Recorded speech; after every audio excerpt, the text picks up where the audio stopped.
Hey guys, NarcArmor here, back with another one. Wanted to share a story with you guys about when the narcissists and flying monkeys,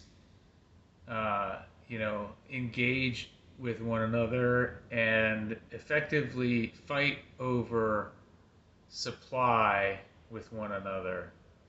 It's really, it's really a hot, toxic mess um, that that transpires when you have these two usually amicable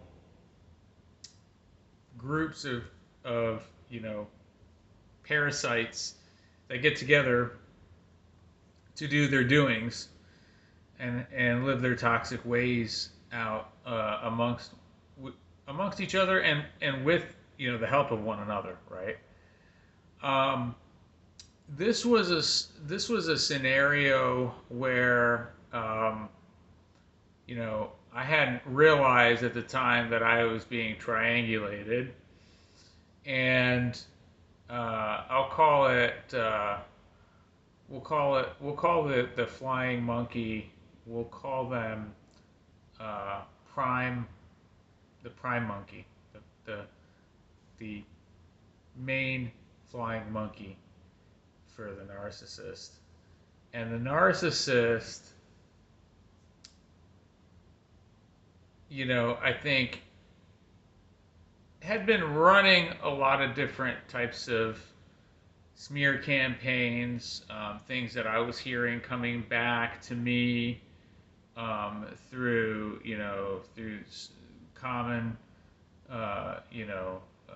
contacts, and at the time I didn't really understand what was really happening.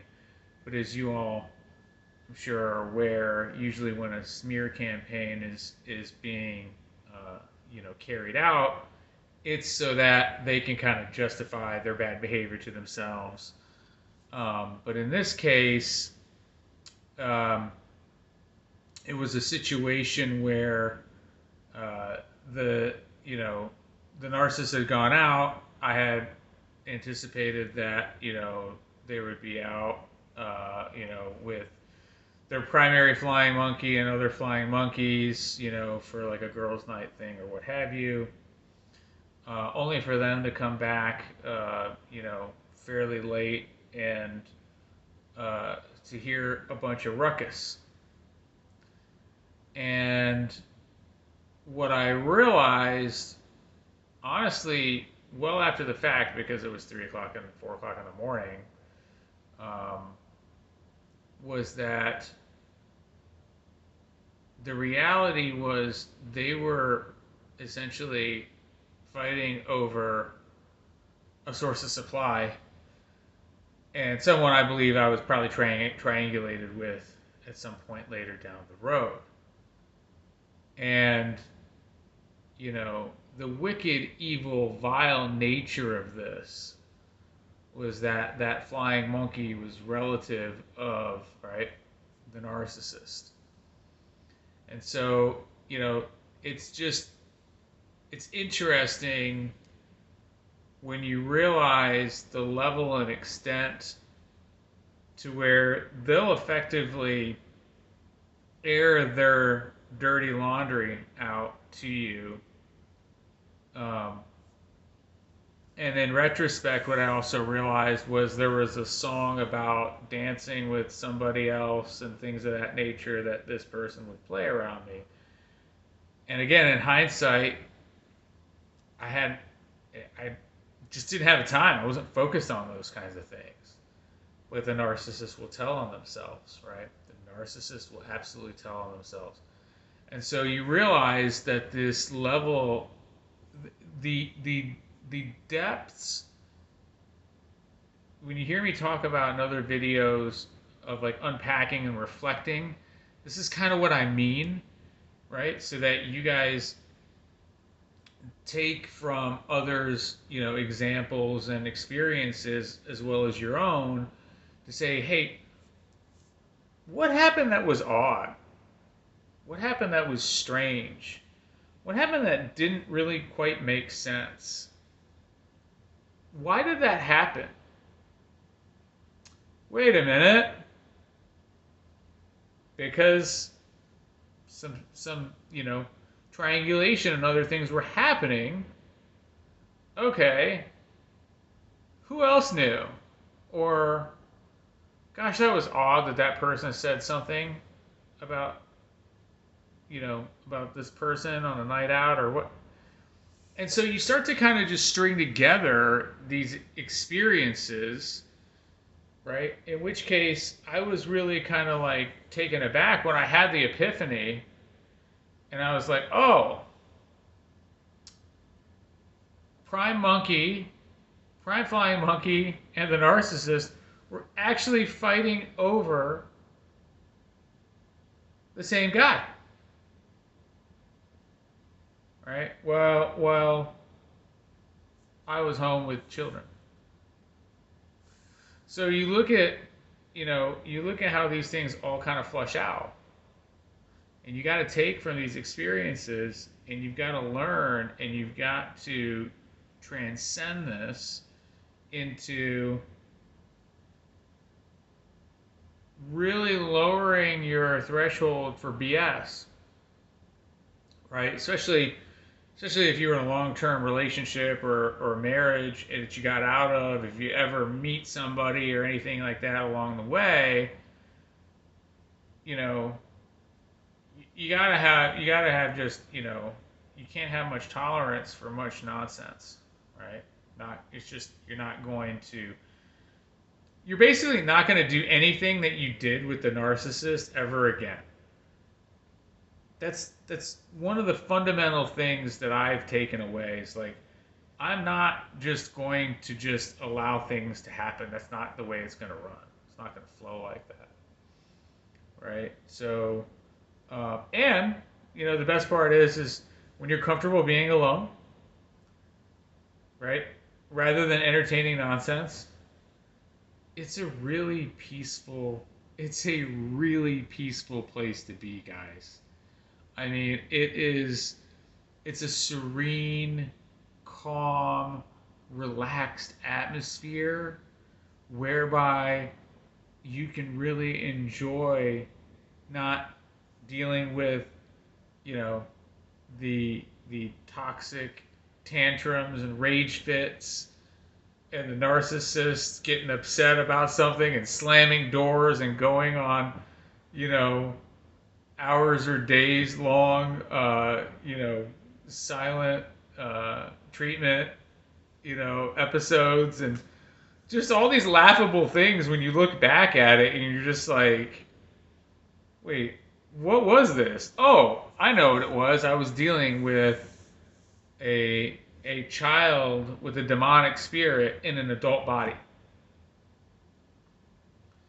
that sought out others like themselves, right? Child-minded with a demon spirit in an adult body doing bad things, immoral things, lying, cheating, stealing, right? Backbiting, slandering others. And by the way, when they slander you, I mean, it's one thing to like be like, hey, I'm annoyed with this person. It's a whole other thing when they just start making up things about you. Just flat out making things up. Just to make you look bad.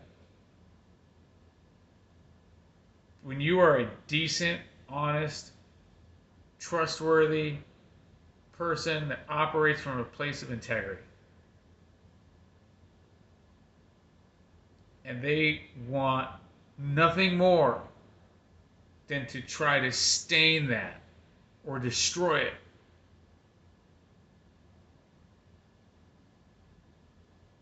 Guys, it's a dirty game with the narcissist. It's like,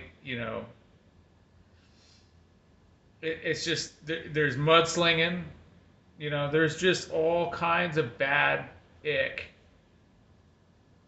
There's no, as they say, level too low that the narcissist won't stoop to try to accomplish their agenda. Okay? And so the same thing goes with the flying monkeys. But as I said earlier, when the flying monkey and the narcissist fight, and they have vested interests in the same interests, ooh, it gets toxic, right? Gets to be a bit of an upheaval. But as time tells, and time always tells a righteous story, because guys, no one can escape and evade the bad, terrible things that they do to other people, especially when they do it to good people. It's just a matter of time. And those two individuals in particular, I've seen some things that, as we've all witnessed the narcissistic collapse and the karmic justice unfold on them and the flying monkeys. It's a sight to see, guys. But to wrap this one up, I would just say, hopefully you can take this as an opportunity to think about what were some of the oddities and things that you heard and saw that you weren't quite sure about, where the narcissist was interacting with others and their flying monkeys and that, and what were they really talking about, or what was it really, about. You'll learn a lot. You'll learn a lot when you reflect on those things and you really understand the game that they were running on you, and the extent of that game that was being run on you.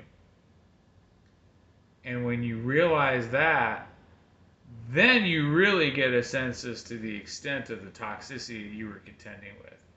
And you'd be grateful every day, even if you wake up to silence and peace. It's a beautiful thing. And your body will thank you for it, for the removal of the extra stress and anxiety that you no longer have to deal with, and that you can spend time focusing on yourself, your health, your well-being, and the things that you enjoy doing. So guys, I hope this one, really hits the mark for you, and that you take something away from it, because I think there's some really good nuggets in it for you to glean from. As always, guys, work on your boundaries, stay armored up, and until next time, take care of yourself.